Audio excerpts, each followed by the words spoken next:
Assalamualaikum warahmatullahi wabarakatuh. Salam literasi. Kembali bersama Ibu Ika Pati, kita akan belajar kata baku dan tidak baku. Apa kabar kalian semuanya? Sehat ya? Alhamdulillah. Tetap fokus ya, agar kita semakin berilmu dan berwawasan. Apa itu kata baku? Kata yang secara pengucapan atau penulisannya sesuai dengan kaidah bahasa Indonesia yang berlaku, yaitu KBBI dan POEBI.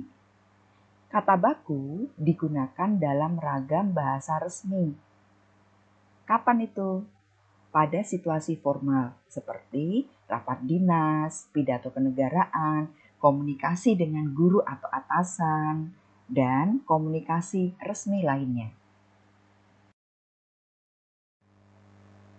Apa saja ciri-ciri kata baku?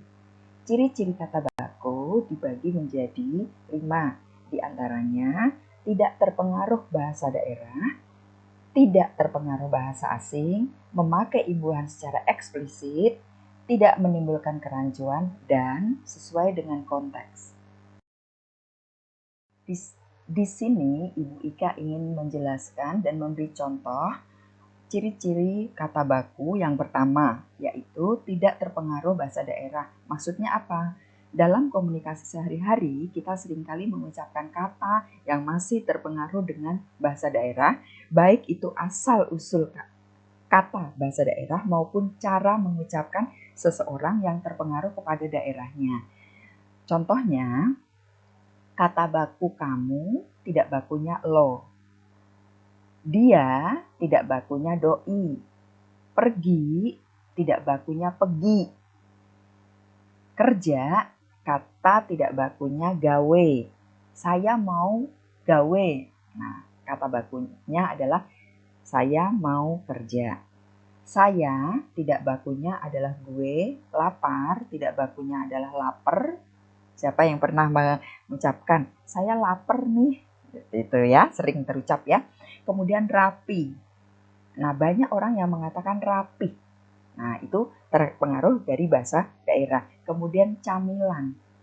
Tidak bakunya cemilan. Kerupuk. Tidak bakunya kerupuk. Berikut masih contoh kata tidak baku dan kata baku yang terpengaruh dari bahasa daerah.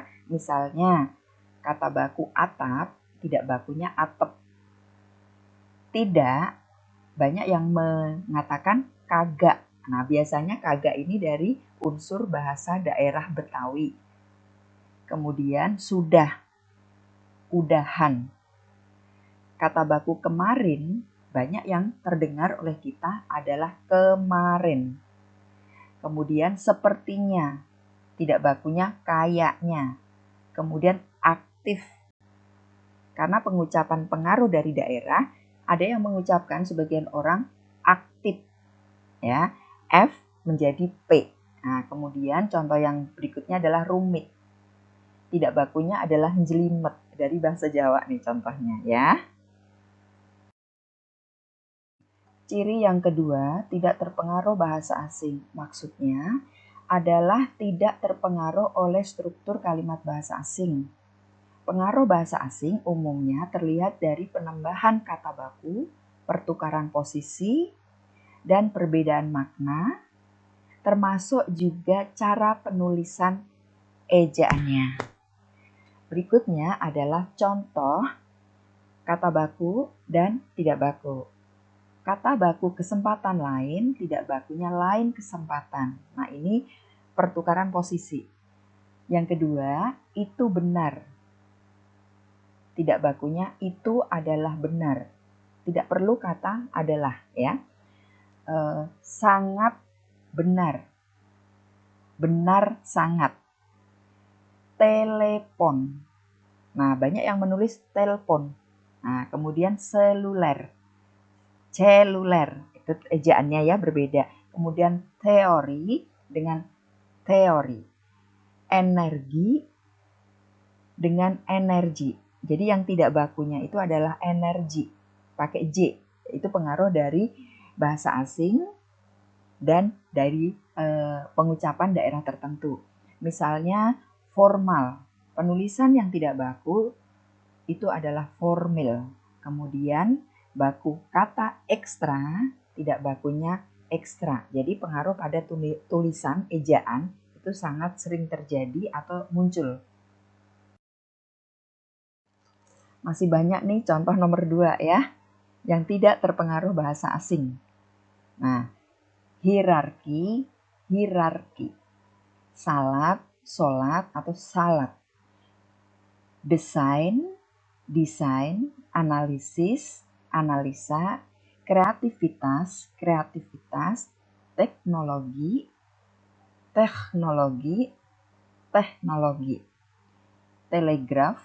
telegraf, sistem, aksesoris. Jadi yang baku adalah sebelah kiri. Jadi bisa jadi dari pengucapan ataupun ejaannya, huruf-hurufnya yang berbeda ya. Disimak, dicermati ya. Oke. Ciri yang ketiga, memakai imbuhan secara eksplisit. Kata baku akan menggunakan imbuhan awalan, sisipan, akhiran secara eksplisit, secara terlihat, sehingga jelas makna dan artinya. Contohnya, tetap simak ya, yang sebelah kiri adalah contoh kata baku, yang di sebelah kanan adalah contoh tidak baku. Perhatikan, adik menyanyi, adik nyanyi. Adik bermain, adik main. Kakak membaca, kakak baca. Kucing berlari, kucing lari. Petani menjemur padi. Tidak bakunya, petani jemur padi. Menyapu halaman, nyapu halaman. Bacakan buku itu. Baca buku itu. Tuliskan dengan rapi. Tulis dengan rapi. Nah, ini ada. Yang satu tidak menggunakan akhiran kan. Kemudian ada kata lagi yang seharusnya rapi diucapkan rapi. Berikutnya, memakai seragam. Pakai seragam. Saya pakai seragam. Saya memakai seragam. Beda ya? Oke. Ciri yang keempat, tidak menimbulkan kerancuan. Maksudnya, kata baku tidak mengandung kerancuan, sehingga orang yang membaca atau mendengarnya langsung memahami maknanya atau langsung mengerti maksudnya. Contohnya, mengajar siswa. Tidak bakunya mengajar kelas. Kalau mengajar kelas, yang diajar itu bukan makhluk hidup, bukan manusia, bukan siswa, tetapi kelasnya. Ya, sehingga orang ketika mendengar kata mengajar kelas, kok kelas sih yang diajar? Sedangkan yang diajar adalah siswa. Berikutnya, menonton film. Tidak bakunya menonton bioskop. Bioskop itu gedungnya. Ya. Kemudian berkali-kali, berulang kali, menghemat waktu, mempersingkat waktu. Ada contoh yang dalam bentuk kalimat. Tolong perhatikan yang pertama. Di kantor, ayahku sedang memperingati hari jadinya. Di situ ada penambahan tanda koma di setelah kata kantor, setelah keterangan tempat. Ya, sehingga kalimat di kantor ayahku sedang memperingati hari jadinya. Nah, maksudnya di sini ayah memperingati hari jadinya, merayakan ulang tahunnya di kantor. Ya. Yang kedua, di kantor ayahku sedang memperingati hari jadinya. Nah, perbedaannya adalah penggunaan penggunaan tanda koma setelah kata ayahku, di kantor ayahku. Ya, sedang memperingati hari jadinya. Maksudnya di sini yang memperingati hari jadinya bukan ayah, tetapi kantornya. Kantor ayah, kantor milik ayah. Ya, jadi supaya tidak rancu bisa cara mengucapkannya menggunakan jeda, nafas sebentar, atau menggunakan tanda koma. Ciri terakhir yang kelima, sesuai dengan konteks. Maksudnya, kata baku yang digunakan dalam sebuah kalimat harus sesuai dengan konteksnya agar menghasilkan kalimat yang lebih sesuai baik dari susunannya atau rasa ketika kita dengar atau kita baca, ya. Contohnya, terdiri atas atau terdiri dari, tidak bakunya terdiri. Sehubungan dengan, tidak bakunya sehubungan. Contoh yang berikutnya, lebih besar daripada, tidak bakunya, atau yang sering terdengar atau tertulis, lebih besar dari. Ya, yang membedakan di sini adalah daripada dengan dari. Nah, ini konteksnya tadi berbeda. Kalau daripada itu membandingkan. Lebih besar daripada, ya. Ibu Ika bertubuh lebih besar daripada Ibu Tuti. Nah, kalau kita menggunakan kata dari, bukan membandingkan, tetapi contohnya, Ibu Ika dari Perpustakaan Nasional.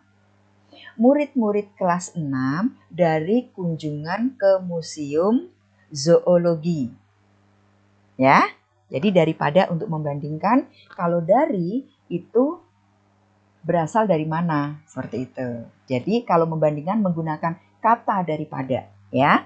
Yang terakhir, mengubah. Kata bakunya merubah. Banyak sekali tertulis atau terdengar oleh kita, sebagian orang mengucapkan dengan merubah. Sedangkan kata bakunya mengubah, yang berasal dari kata ubah mendapatkan awalan me, kemudian diucapkan mengubah, bukan merubah. Kalau merubah nanti kata dasarnya adalah rubah. Rubah itu adalah nama hewan, ya. Semacam sejenis harimau, kemudian macan. Nah, kalau merubah nanti harimaunya iri nih sama macannya. Nanti maunya memacan atau mengharimau. Jadi setelah mendengarkan penjelasan Ibu Ika, tentunya kalian di dalam kehidupan sehari-hari kalian selayaknya semestinya kalian menggunakan bahasa baku. Mengapa? Ketika kalian menggunakan bahasa baku, tadi ada alasan 5 tadi diantaranya. Orang akan lebih paham, bahasanya mudah ditangkap, mudah dipahami. Kemudian kalau ditulis, itu tidak akan menimbulkan kerancuan. Tidak akan menimbulkan perbedaan yang lebih dari satu makna. Ya, oke? Baik. Bagaimana anak-anak, sudah paham ya dengan penjelasan Ibu Ika tadi ya? Saatnya latihan soal. Kalian mengerjakan MBP tema 3, sub 3, halaman 116 sampai 119 bagian A pilihan ganda dan halaman 122 sampai 125 bagian A pilihan ganda juga. Nah, kerjakan terlebih dahulu di buku MBP-mu, baru deh ketik di WA kalian dan berilah nama, hari tanggal, mata pelajaran, dan halamannya. Ya, sampai di sini paham ya? Terima kasih, selamat mengerjakan agar kalian semakin paham. Anak-anak semuanya, setelah kalian mendengarkan penjelasan Ibu Ika, sudah memperdalam dengan latihan soal, saatnya Ibu Ika memberi hadiah kalian 2 pantun. Dengarkan ya. Burung gelatik, burung derkuku. Di atas sarang, telur dierami. Ayolah kita berbahasa baku agar tulisan mudah dipahami. Dari Palembang, si manis duku, segar dimakan saat kepanasan. Ayolah kita membaca buku agar bertambah ilmu dan wawasan. Terima kasih. Alhamdulillah, tuntas bebas tugasku, riang hatiku. Tetap semangat dan ceria, tetap berbuat baik. Wassalamualaikum warahmatullahi wabarakatuh.